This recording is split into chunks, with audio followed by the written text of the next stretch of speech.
certainly transplantation wouldn't occur without the generosity of donor families and those that work at donor hospitals. So as we continue on with our next section of the program, I think you're going to hear a great story of a donor family and a recipient connection, and I know that is really the highlight of this program. So I'm going to turn it back over to Corey to do the introductions, and we'll get down to the balloon release. Oh, it's a real quick introduction. I'm going to, please help me in welcoming two very, very special men. They're amazing men. We have Larry Janos, who is here in honor of his son, Tyler, who was a organ donor, and Bill Fleming, the recipient of Tyler's heart. They're going to come up here and share an amazing story with both of you.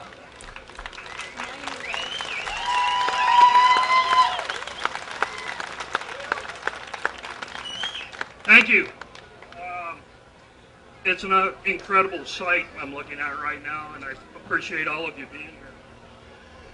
Our story really didn't start last May when my son passed away, but it was slightly earlier than that, a couple years ago. Tyler was renewing his license at the DMV in Cheyenne, and I went along for some reason. Anyhow, he asked me if I was a donor, and I said, well, yeah. And he goes, well, isn't that kind of strange? And I looked at him and I said, well, what are you going to do with him? Now, that 2-minute conversation, or less than that, I never thought that much of it at the time, but down the road it really made a big difference. And the big difference was I knew what Tyler's wishes were, and I really strongly recommend that all of you that are donors let your family know that you would like to do that. From there, our story kind of went on. We received a letter a few days after the transplant about where the organs had gone, different parts of what we thought were really of the country. The heart went to a gentleman who's standing beside me from, we were told, New York. One kidney to a gal here in Colorado, and a kidney and a pancreas to another gal in Colorado. The liver went to a lady in Missouri. Lung went to a gentleman from Nebraska, and hopefully, without getting too close to my notes, I haven't missed anybody. But those letters that we received from Donor Alliance really helped us through a really trying time. My wife and I, when the mail would come, I would go check the mailbox, come in, and nothing got open until we were both together. And as soon as we did open it, we'd have our tears, and then I would go ahead and send a few things out over the internet, and it was amazing the response I would get. Some of it was family, some of it was friends, but all of it was good. The underlying thing, if there's anything I can say, is it helps the family so much to get over things like this. Bill, I believe it was December 6th. It was right in there. We threw a kind of a wrench into the normal procedure. Bill got tired of waiting around for the hospital to get his paperwork or his letters to us, and he kind of circumvented things just a little bit, and I'm probably not supposed to say that. But we all got together, and our first communication was a phone call on the day that, 1 year to the date that Bill had walked into, was it Denver Health? So you can call it a coincidence if you want, we don't. But so we had one connection there. On Christmas Eve, which as you can imagine was kind of a trying time for my wife and I was working, and I got a phone call from Bill. Now, that kind of gives you an idea of the type of guy he is to take time from his family to call ours. It really, really just blew us away and helped us through a really trying time.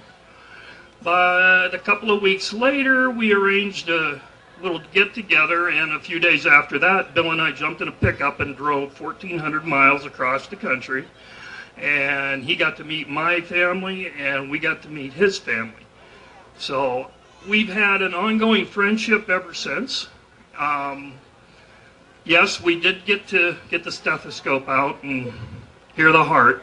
So That's one of the coolest things I can tell you about. But anyhow, I've completely gone off track from what I told them I would do. And my wife is probably over there going, there she is, my beautiful wife Debbie down here. But thank you all for being here. I really appreciate the support, and believe me, the donor families do appreciate the support that's given to them. It really helps us. And with that, Mr. Bill Fleming.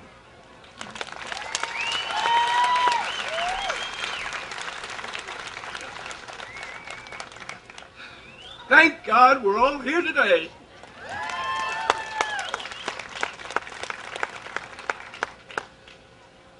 Okay, I'm going to make it through this, and I told Larry before. I'll be your family support group. Okay, there you go, there you go. I asked Tyler for support for both you and me, you know? Yeah. To get us both through this. First of all, on the morning of May 13th, 2010, I received the gift of life and a new heart from Tyler Janos. And Tyler Janos, his spirit lives right here. I'm just one of 5 people, like Larry said, whose lives were saved by Tyler. Plus, there was a 2-year-old, he's probably 3 right now in California someplace, who received the gift of sight from Tyler, too. It all started, like Larry said, back on December 5th. Well, it was December 5th, I suffered a widowmaker heart attack. And I did what everybody else says that they won't do. I denied it. And I waited up to 5 days until December 10th, until my best friend Rick convinced me and dragged my butt down to Denver Health. And I walked into the ER. And within about 30 minutes, they promptly told me I should have been dead on Saturday. So it was a gift of God that I lived through it. Fast forward to May 9th, on a Sunday. That evening, they had put me on a balloon pump. I was going downhill. They had me on pain meds. And it was going to be a hazy week. Then on the morning of May 13th, 2010, about 4 a.m., my nurse Becky came in and said that they thought they had found a heart for me. The next thing I remember was waking up in the hospital room. I looked down at my chest, and I looked over at my family. The following day, May 14th, 2010, my 61st birthday, I was up walking around the hospital, and it was the best birthday I've ever had in my life.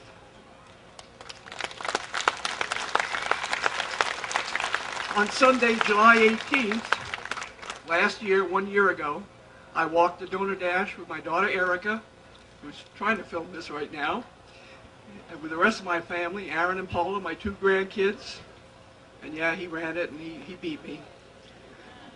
They walked it, and at the finish line, when Eric and I went over the finish line, now here's where it gets interesting, okay? There was this pretty little blonde lady who gave us our bags and we crossed the finish line. You remember getting those things?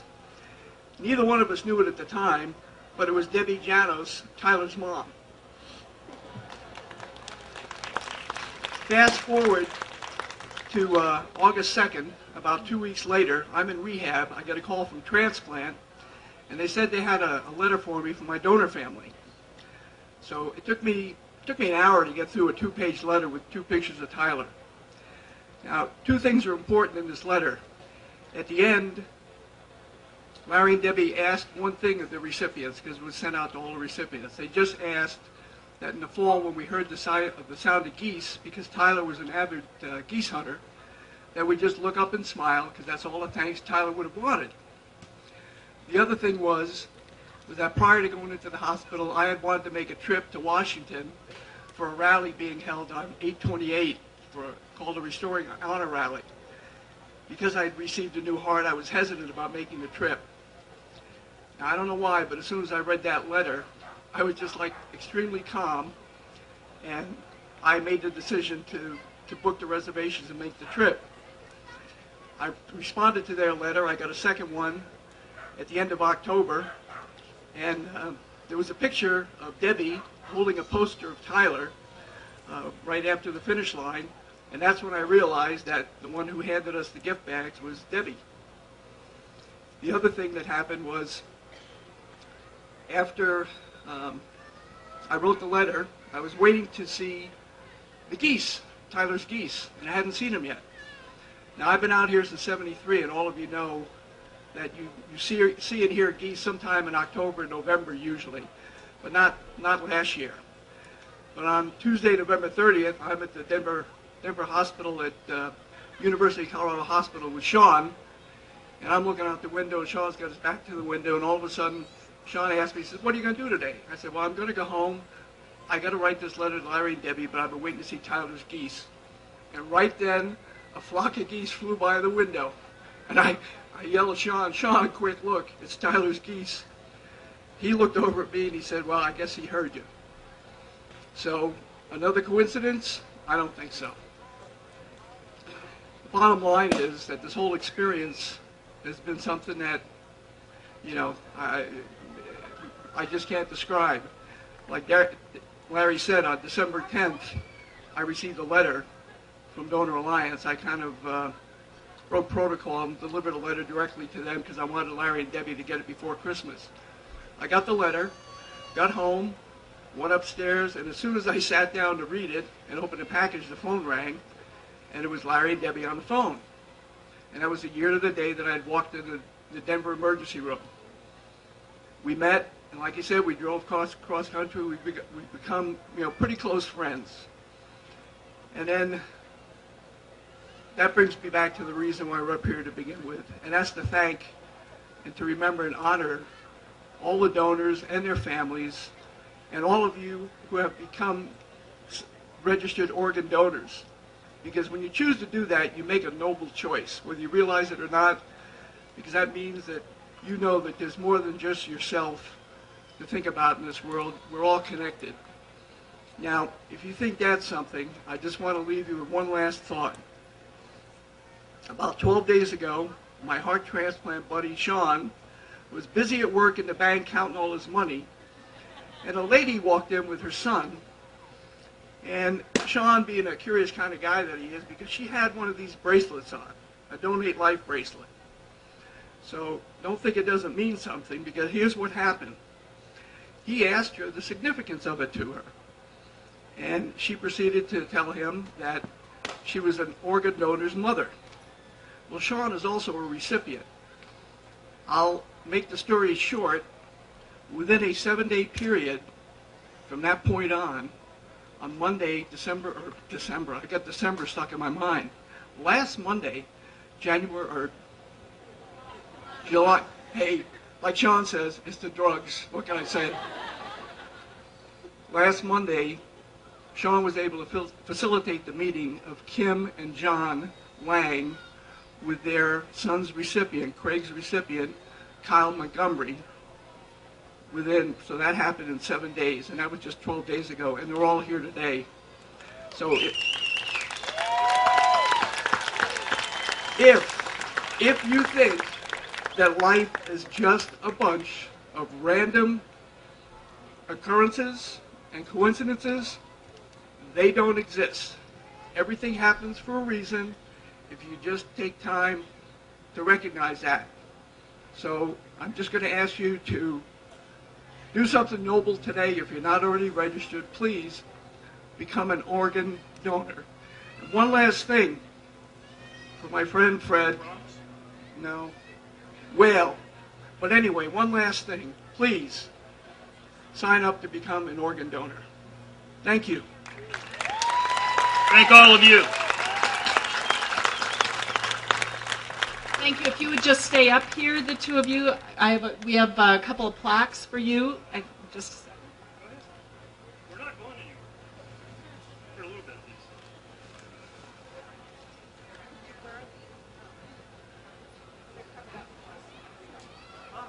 We have 2 plaques.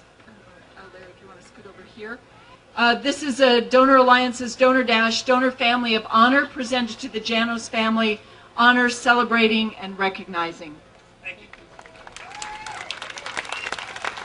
And Bill, as recipient of honor, again, from today, honor and celebrate and recognizing the gift of life. So thank you for your story. A big round of applause. I think your story resonates and has touched the lives of everybody out there. So thank you so very much.